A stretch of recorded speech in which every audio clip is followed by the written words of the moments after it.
Nous sommes à l'Arc Ouest aujourd'hui et on va faire une petite balade. On va vous parler des liens entre l'oligarchie et la politique, à savoir où est le réel pouvoir là-dedans.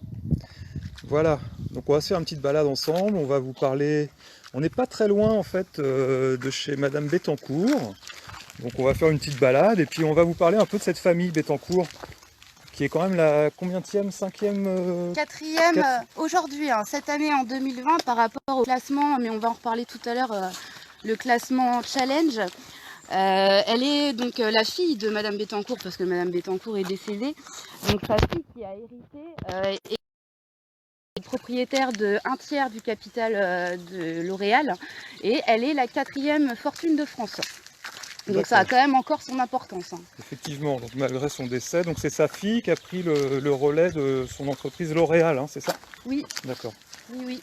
Alors, du coup, c'est toi qui vas parler un petit peu du démarrage de L'Oréal. Alors moi, je vais commencer par une petite touche d'humour. L'Oréal, tout le monde connaît, hein. L'Oréal parce que je le vaux bien, on pourrait dire. Alors L'Oréal, avant tout, ça a été créé par donc le père de Liliane Bettencourt, de Lily Bettencourt, on pourrait presque l'appeler, qui s'appelait Eugène Schweller. Alors très intéressant cet homme-là, Eugène Schweller. Donc c'est lui, on va dire, qui a... Tout est parti de lui finalement, quoi. Donc Eugène Schweller est né en 1800 arrondissement de Paris. Schweller, c'est d'origine alsacienne. Donc voilà, il est né donc en 1881, décédé en 1957. Il vient d'une famille modeste à la base, hein. Il vient pas d'un milieu riche, hein. Il est l'unique survivant de 5 enfants qu'avaient eu ses parents. Donc c'est le seul qui reste en vie. Il fait ses études à Sainte-Croix de Neuilly. Et ensuite il intègre l'école polytechnique à Paris en 1907. Par contre il loupe en fait le concours polytechnique. Mais il termine quand même lauréat de sa promotion. Donc voilà, donc nous sommes en 1907. Ensuite, il intègre la Sorbonne en fait. Il est assistant préparateur à la Sorbonne avec Victor Augur. Donc voilà, et en 1907, il a vraiment, on va dire, comment on pourrait appeler ça, il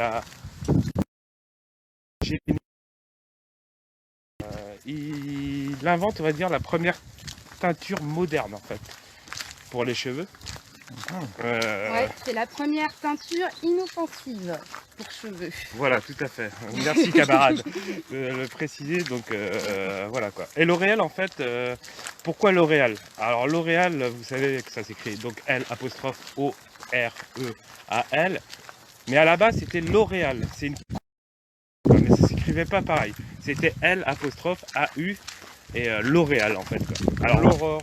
exactement, voilà, comme l'aurore ou l'auréole.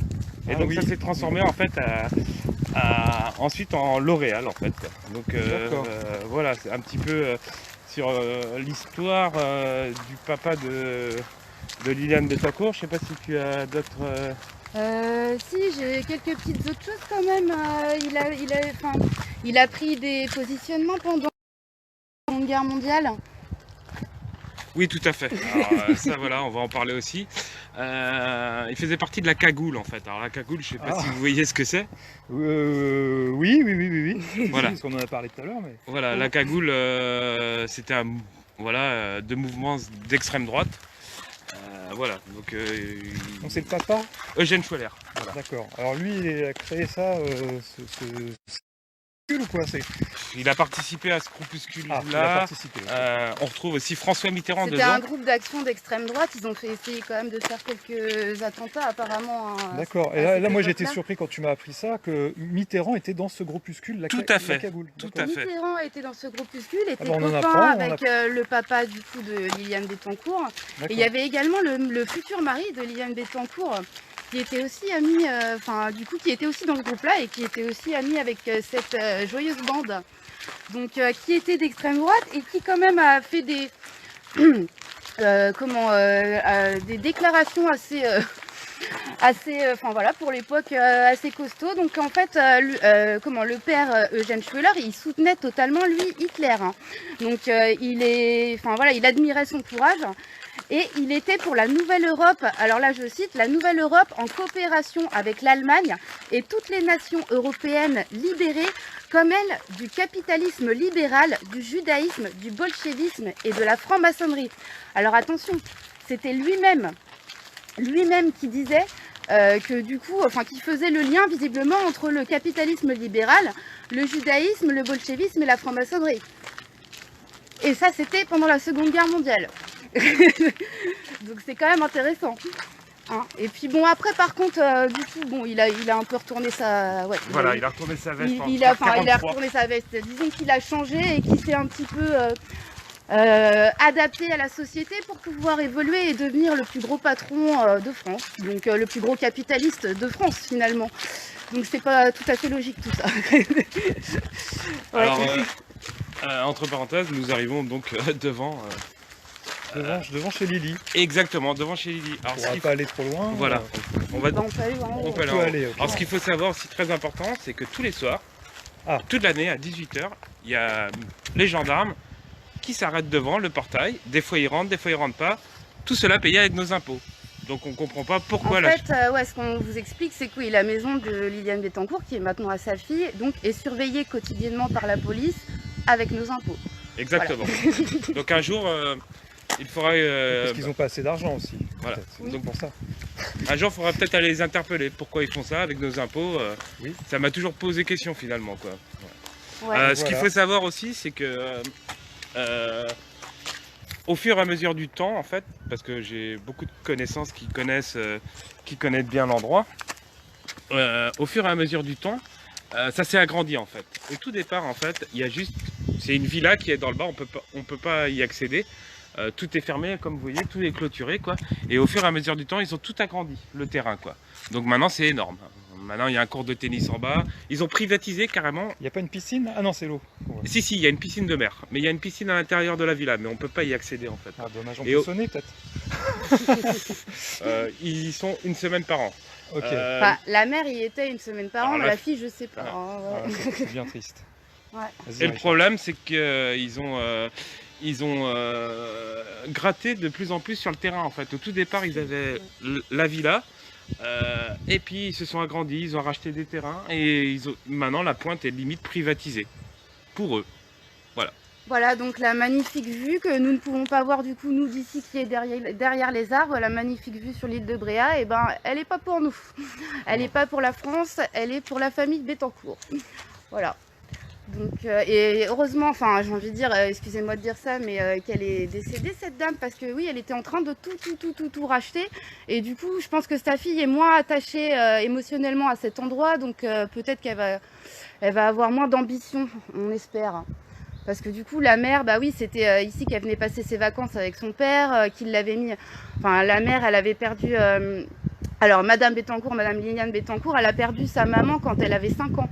Et du coup, son père l'a mis dans un pensionnat dominicain, avec des dominicaines, des nonnes. Et du coup, elle venait, enfin voilà, ses seules sorties, c'était de venir en vacances ici. Donc, c'est pour ça qu'elle était attachée à cet endroit. Je réponds à Guillaume Gilet Jaune de Toulouse. Effectivement, là, la famille Bettencourt, la maison, on est devant là, oui, Guillaume. On est devant. Ouais. Bon, on va continuer. Alors là... on peut essayer d'aller au-dessus, mais alors là, normalement, on peut avoir une vue quand même sur l'extérieur, mais là, ça va être compliqué parce qu'ils sont en train de faire des travaux. Ils agrandissent, non? Je sais pas, bah ouais, peut-être, ouais, effectivement, elle a récupéré un petit peu de terrain, voilà, je sais vous voyez, pas. comme je disais, elle gratte, elle gratte. Ouais. Bon, il y a 25 là, ans, c'est pas des HLM qui vont fabriquer là, je pense pas quoi. Il y a 25 ans encore, on va s'approcher, il n'y avait pas ces grillages. Tous ces grillages-là, il y a 25 ans, il n'y avait pas. Donc ils ferment tout en fait, quoi. D'accord. On pouvait descendre à pied beaucoup plus bas et voir sa maison en fait. Alors peut-être on va voir, on va essayer de voir. Non, mais on peut faire le tour. Bon, moi je... Non.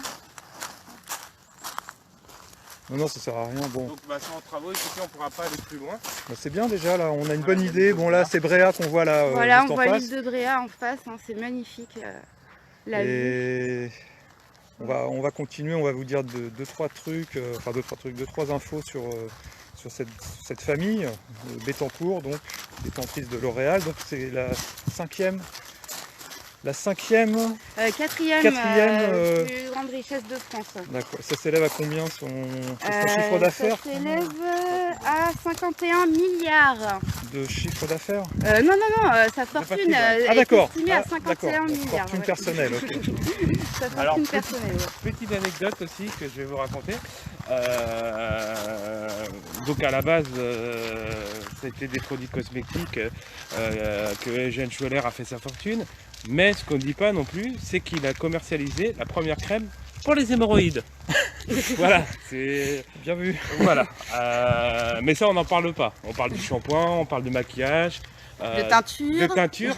Mais la crème pour les hémorroïdes, non. Mais voilà, donc la petite anecdote un petit peu rigolote. Camarade, tu as autre chose à dire? Oui. Alors, qu'est-ce qu'on peut dire d'autre? Alors oui, Madame Bettencourt, elle s'est mariée avec Monsieur André Bettencourt, qui était donc copain depuis longtemps avec son papa, Eugène Schueller.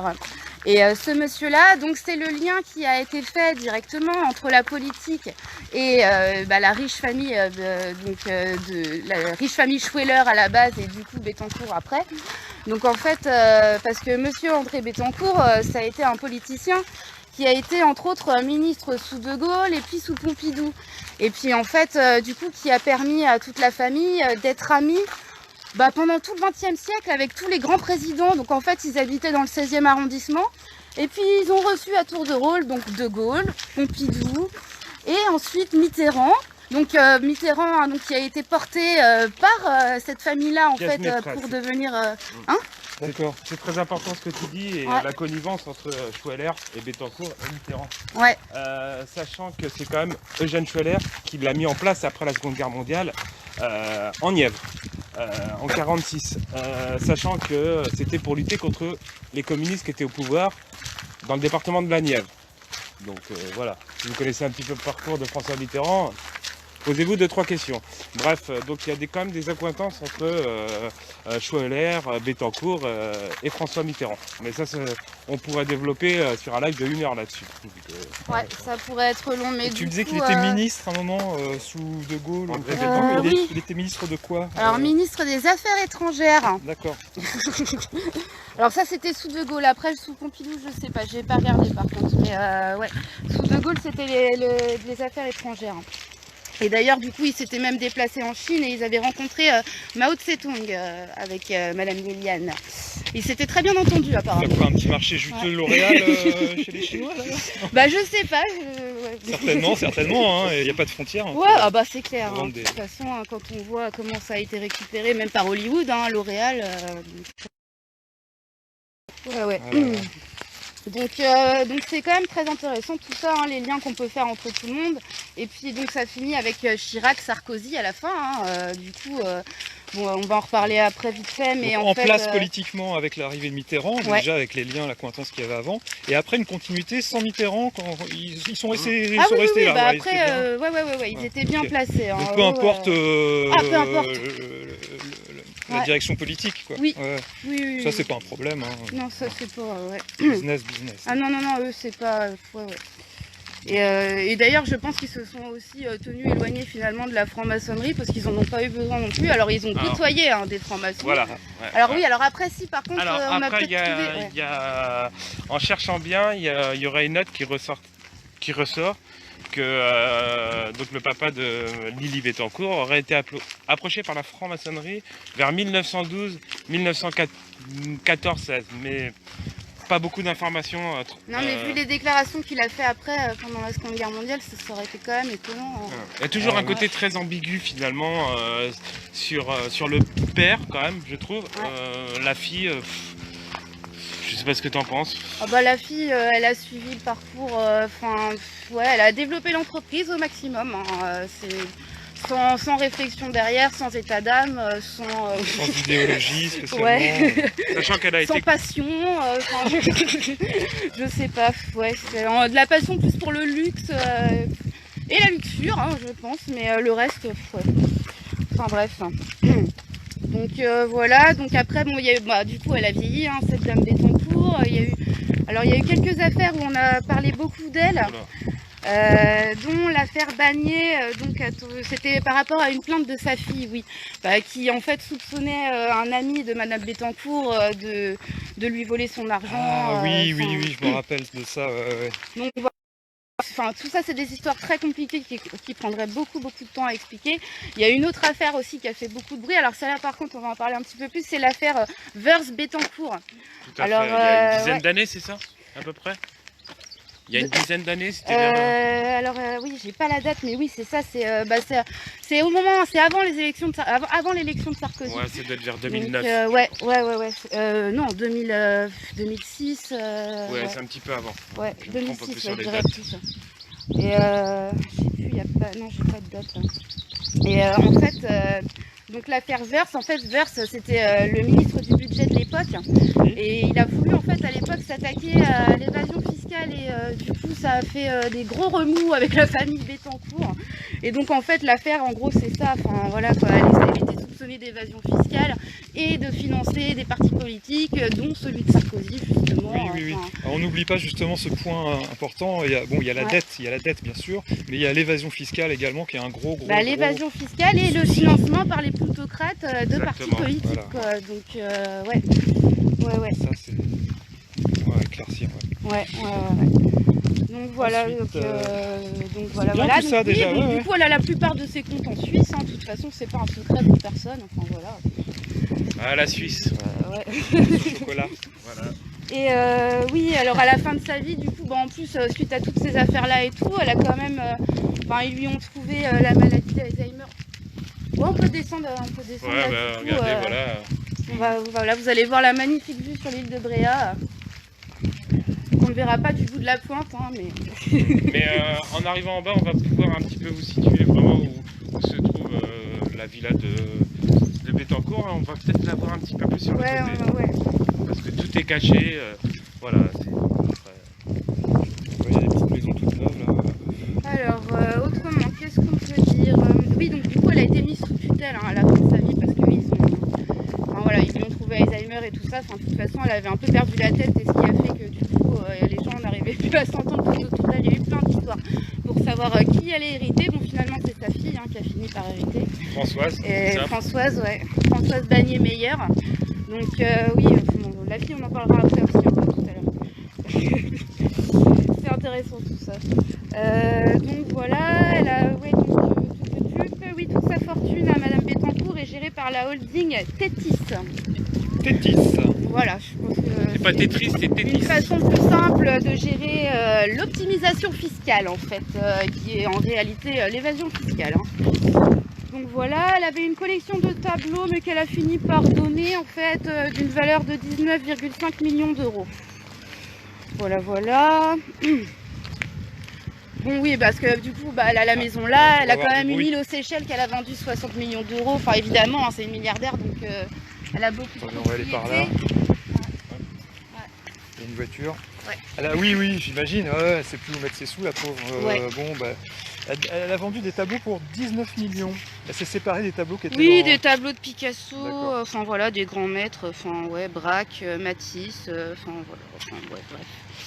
Braque. Plutôt Braque. Vasarely. Ouais. Donc elle a, en 2017, Forbes, le magazine, l'annonce comme la femme la plus riche du monde.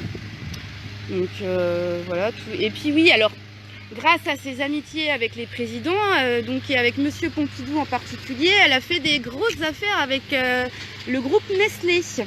Du coup, ils s'arrangent entre eux en fait pour le business depuis ce temps-là, depuis 1974. Voilà. Ah oui, alors du coup, il y a un économiste qui avait expliqué qu'en fait, du coup, grâce à à l'optimisation fiscale, finalement, elle était arrivée à un taux d'imposition très faible d'environ de 6%, qui finalement, du coup, faisait que c'était elle la moins imposable de toute sa société, ce qui est quand même assez énorme. Voilà, donc intéressant aussi. Bah, si quoi, t'as les de bons toute façon, avocats, bah oui, c'est ça. ouais. Faut avoir Voilà. les bons avocats. Et oui, alors du coup, en 87, avec son époux, elle a créé la fondation Bettencourt-Schweller. Et ça aussi, pour l'optimisation fiscale, c'est magnifique. Les fondations, en fait, hein, qui permettent de faire des dons et du coup d'orienter aussi les recherches un petit peu comme on le souhaite, d'orienter plein de choses hein, aussi, hein, d'orienter les aides sociales, enfin il y a plein de choses Oui. du coup qui sont derrière tout ça. Hein. Elle a créé une ONG de lutte contre le sida, donc voilà, par rapport à cette fondation-là. Donc il y a plein de choses. Et du coup, ça leur permet aussi... Ah oui, ils ont financé aussi la reconstruction de Notre-Dame de Paris. Ah ouais. Ouais. Ouais, bah oui, oui, oui. Bah oui, c'est... Oui, oui. Ouais, ouais, ça permet d'avoir une image de bienfaiteur toujours, et puis voilà, et puis Ouais, ça, puis ça et permet surtout de... on recycle de l'argent Ouais. qu'on ne donne pas, ouais. Et du coup, tout ça, ce ne soit pas imposable, donc voilà, c'est pas mal, quoi. Ah, je réponds à Sonia. Bonjour Sonia. Oui, Sarkozy a dit sans plein les mains. Ouais. Il n'y en a pas que plein les mains. Hein. Sarkozy, c'est la Libye, c'est l'or vendu aux Américains, c'est quoi? Bah, Sarkozy, c'est un young leader, C'est l'Amérique, quoi. Sarkozy, ouais, il n'y a même plus de mots quoi, pour Sarkozy, mais ouais. Au-dessus, il n'y a plus rien. Ouais. Sarkozy, après, il est... Il y a Capex. Donc sinon, on a trouvé des Avec amitiés Capex. aussi sympathiques. Allez, on va continuer à descendre du coup. Hein. Ouais, il y a un peu de bruit, mais c'est pas grave. Ouais, ça va faire un peu de bruit. Ouais. Alors, tac. Je pense qu'on a déjà dit pas mal de choses. Ah oui, alors du coup, j'ai trouvé une photo, mais alors par contre, moi, avec mon imprimante, elle est pourrie, donc vous verrez rien du tout, quoi. C'est cette photo-là, en fait. Mais du coup, je vais vous expliquer qui il y a dessus. C'est surtout ça qui est intéressant. En fait, en 92, le coiffeur Alexandre reçoit la Légion d'honneur. Jusqu'ici, tout va bien. Enfin bon, voilà, la Légion d'honneur. C'est bien. On n'en pense pas grand-chose. C'est pour ceux qui n'ont pas d'honneur, c'est ça? Non, c'est... La Légion d'honneur au coiffeur, pas mal. Ouais. Oui, il en faut moins, quoi. Ouais, au coiffeur, bah oui.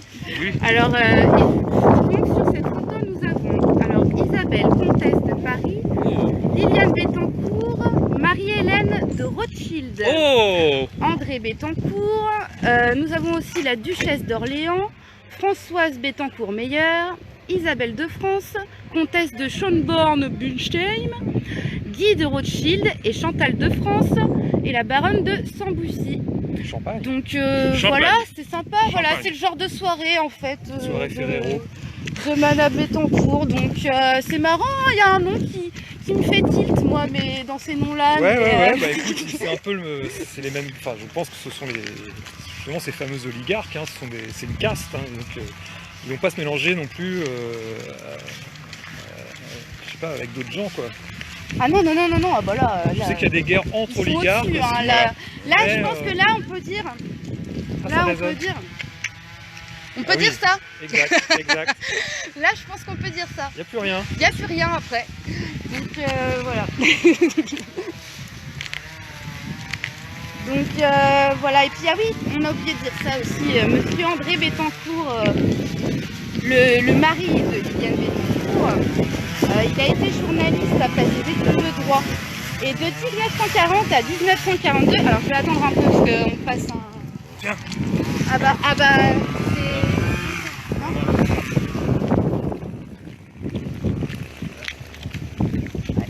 Bon bah ça bosse dur chez les Bettencourt en fait, c'était une sacré- partie de leur rentrée. Voilà, on est passé juste à côté d'une de leur entrée, Je en sais fait. pas combien il y a de personnes à bosser dedans. Ouais. Ah, mais c'est source d'emploi aussi, c'est bien. Ouais. Ah ouais, bon. Je vois qu'on arrive Ah, bah, nous arrivons au port de l'Arquest, en fait. au port de l'Arquest, donc c'est Bréa là en face. Tout à fait, c'est l'île de Bréa. Pareil, beaucoup de choses, il y aurait beaucoup de choses à dire. Ouais, il y aurait beaucoup de choses à sur dire l'île de sur Bréa. l'île de Il y a le lien avec Bréa. Bettencourt Il y et a Bréa. des fêtes côtières qui sont jouées par des personnes, des grosses personnalités françaises. Il y a eu des gens quand même assez intéressants à bouffer là, mais bon, Il y a du gratin sur Bréa. ouais. Il y a les gratins. Petit gratin showbiz, non? C'est ça? Il y a Ah pas bah l'autre, c'est là, pas donné, vivre là-bas, c'est très compliqué. Il y a Alain Souchon qui a une maison, il y a quelques acteurs assez connus. Ah bah tu l'as vu l'autre jour Alain Souchon en plus. Je l'ai vu l'autre jour en plus, tout à fait. Il doit y être. Il va bien là. Il va bien. Ouais. Il va bien là. J'ai vu Ah voilà, Alors là, un peu de nous allons- sérieux.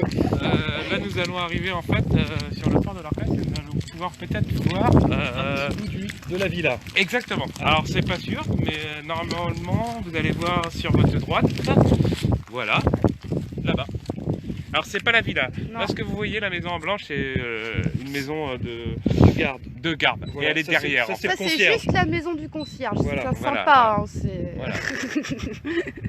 Ok, bon. Donc voilà, bah écoutez. Ouais. Et si, il y avait juste ça que je voulais dire tout à l'heure, c'est que oui, du coup, André Bettencourt, le mari de Liliane Bettencourt, qui était copain avec le papa du coup. Et donc pendant la Seconde Guerre mondiale, de 1940 à 1942, il dirige l'hebdomadaire collaborationniste La Terre française, dont il rédige la chronique Ohé les jeunes, où il décrit les Juifs comme une race souillée pour l'éternité par le sang du Christ qu'ils ont fait verser. Et du coup, Vous voyez les jeunes? ensuite, il précise erreur de jeunesse, qu'il plaidera ça, et il s'est rapproché des mouvements de résistance, soi-disant, entre 1943 et 1944, d'après Serge Klarsfeld. Donc, bon, voilà. Hein. Ça me fait penser à Henry Ford, un peu son histoire. Là. Tout à fait, il y a des accointances. Hein, c'est un peu le même. On a notre petit Ford chez nous avec le papa de Bettencourt, c'est ça? Ouais. C'est ça.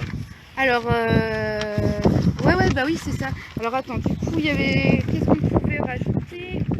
Oui, alors, on peut parler de la fille. On peut parler de la fille, Françoise Bettencourt-Meyer. Parce qu'en fait, il y a aussi un lien à faire avec tout ça. Parce que la fille, par contre, elle, pour le coup, elle s'est mariée avec un petit-fils de rabbin.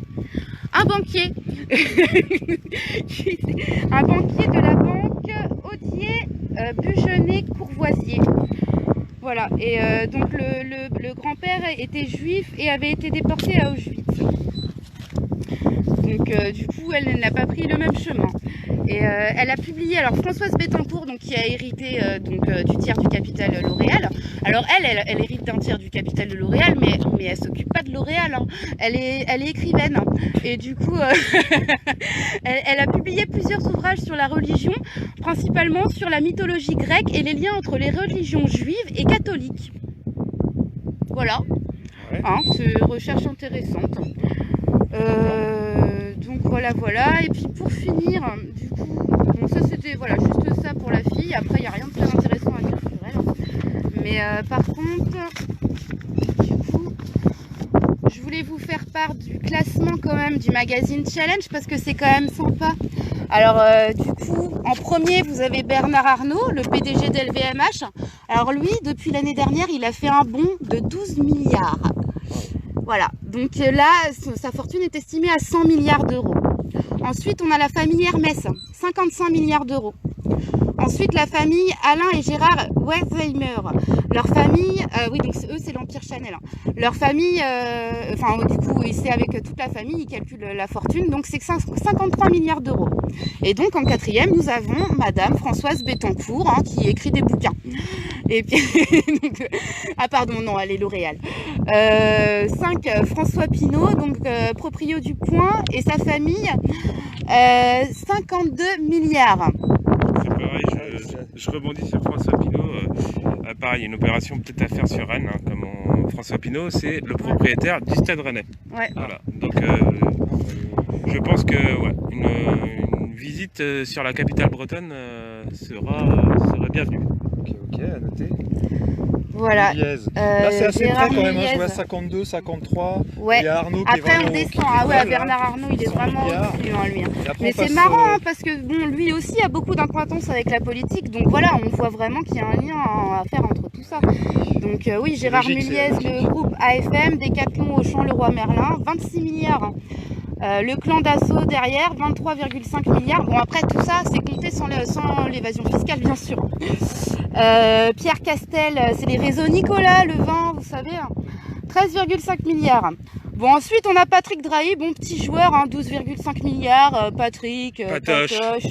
Voilà, bon, tu peux C'est faire un petit mieux, nouveau, hein, c'est un petit SFR, nouveau, lui, Altis. non Ouais. Ouais. Il vient d'arriver sur le. Ouais. Bon, Puis bon, je sais pas, il est bon, lui, il a la double nationalité, non? Non, Il voulait 5 pas... nationalités. Oui, à 5 nationalités, oui, pardon. Il est franco-libanais, israélien, ouzbek, et je sais plus. Ouais. Non, mais il en a 5 ou 6. Voilà, puis sinon, en dernier, on a le fondateur d'eBay, quoi. Bon, eBay, hein, je sais pas si ça fonctionne encore si bien que ça, ce truc-là, mais bon. Il gagne quand même, il a quand même une fortune estimée à 10 milliards, hein, donc voilà. Voilà, Merci voilà ces pour infos. aujourd'hui. Hein. Voilà. Donc ouais, moi j'avais titré la politique et la finance ne sont jamais loin l'un de l'autre, hein, mais oui, hein, de toute façon.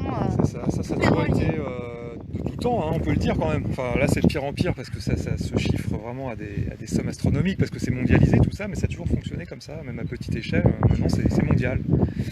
Il y a la navette qui arrive là. Ouais. Ok, bon bah Alors voilà. voilà, je vous laisse le mot de la fin. Voilà, bon courage à tous.